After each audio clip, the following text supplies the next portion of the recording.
L'Amérique est sous le choc. Ses deux principaux rivaux idéologiques viennent de mettre à l'épreuve la patience des États-Unis. Selon des fuites relayées par des médias de référence, la Russie et la Chine auraient abattu un satellite américain au-dessus du territoire des États-Unis. C'est la première fois dans l'histoire que des puissances étrangères osent une telle provocation à proximité du continent nord-américain. Aucun communiqué officiel n'a été publié. Le Pentagone garde le silence. La Maison-Blanche aussi. Mais des fuites provenant de groupes militaires fermés et de canaux cryptés commencent déjà à se répandre dans l'espace médiatique. Un satellite de communication appartenant à un sous-traitant du département de la Défense aurait été neutralisé à environ 600 km d'altitude au-dessus de l'État du Montana.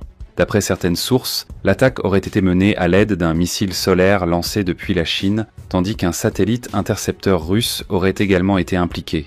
Et même s'il n'existe aucune confirmation officielle, les signaux d'alerte venus de l'orbite parlent d'eux-mêmes. Ce qui choque l'Amérique, ce n'est pas tant la perte du satellite que la possibilité d'un premier acte direct d'agression dans l'espace, commis par deux puissances qui jusqu'ici s'étaient limitées aux cyberattaques et aux pressions économiques. Les États-Unis se retrouvent dans une situation pour laquelle personne n'était préparé. La Maison-Blanche convoque en urgence des réunions à huis clos, le Pentagone active des protocoles de sécurité et les marchés commencent déjà à réagir.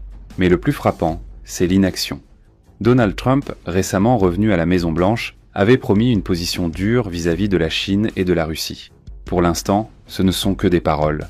Le monde entier observe. Washington va-t-il réagir ou encaisser le coup en silence au risque de révéler sa faiblesse ?